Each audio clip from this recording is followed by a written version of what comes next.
주의사항을 말씀드리겠습니다. 비행이 완전히 끝날 때까지 안전벨트를 풀지 마시고 앞좌석에 앉으신 분들은 손, 발이나 가방이 헬리콥터 조정 장치를 건드리지 않도록 조심하시기 바랍니다. 이 헬기는 세계에서 가장 조용한 벨 407 헬리콥터입니다.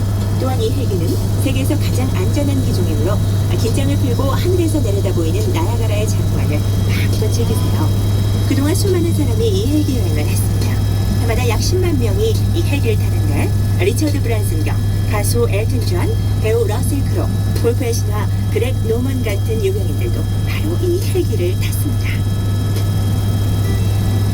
월플 골프장 위쪽으로 올라가면서 하류 쪽을 내려다보면 유명한 나비 농장이 있는 나야가라 공원관리국 부설 원예 학교가 보입니다. 이 아름다운 공원 녹지 사이를 산책해 보시면 왜 연중 내내 수많은 관광객이 이곳을 즐겨 찾는지 아실 겁니다.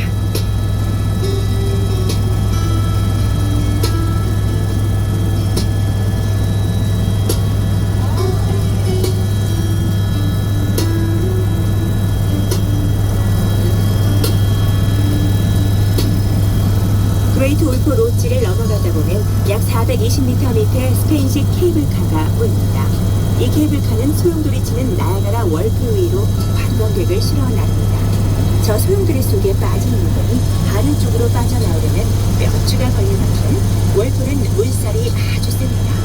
월풀은 보통 시계 반대 방향으로 흐릅니다. 하지만 강의 수위가 낮아지면 물살이 약해지면서 방향이 바뀝니다. 정말 신기한 자연현상이죠? 수위가 가장 낮을 때는 한여름입니다. 이 지역 발전소들이 이 강물을 끌어다 수력 발전을 하기 때문에 전력 소비가 많을 때는 수위가 현저하게 낮아집니다. 폭포 아래쪽 나야가라 강의 이 부분은 나야가라 협곡이라고 합니다. 하이커들과 자연 애호가들과 낚시꾼들이 즐겨 찾는 곳이죠. 과학자들의 말에 따르면 12,000년 전에는 폭포가 프린스턴 하이츠 근처에 있었다고 합니다. 즉 현재 위치에서 하류 쪽으로 11km 밑에 있었는데 1년에 약 1m씩 침식되면서 상류 쪽으로 점점 올라간다는 겁니다. 1950년대 초에 수력 발전소들이 강물을 끌어다 쓰기 시작하면서는 침식 속도가 1년에 3cm로 줄었습니다.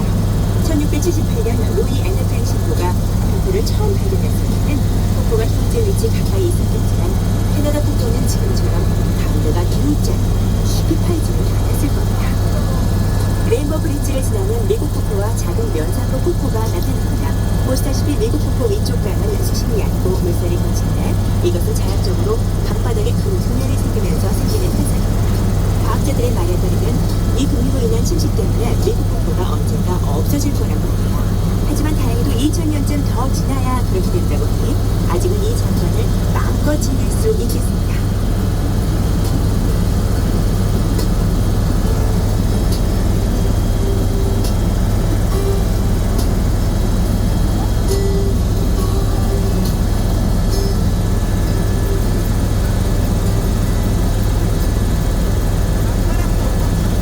드디어 웅장한 캐나다 폭포입니다. 일단 나야가라 폭포의 장관을 보고는 왜 수백 년 동안 수많은 사람들이 이곳에 찾아오는지 알 수 있습니다. 대부분 물가에서 구경하는 것으로 만족하지만 그동안 어떤 사람들은 폭포의 힘이 얼마나 센지 보려고 무모한 도전을 하기도 했습니다.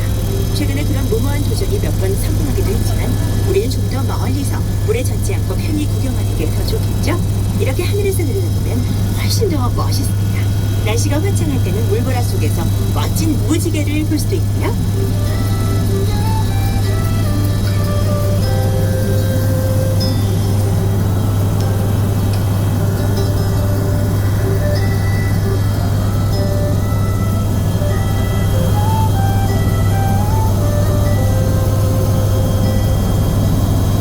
캐나다 쪽 강변에 나야가라 공원 관리국이 자랑하는 큰 빅토리아 파크가 있습니다. 해마다 수백만 명의 관광객이 이곳에 찾아와 폭포를 보는 날 라이브 콘서트와 폭포놀이를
사이즈의 발전소가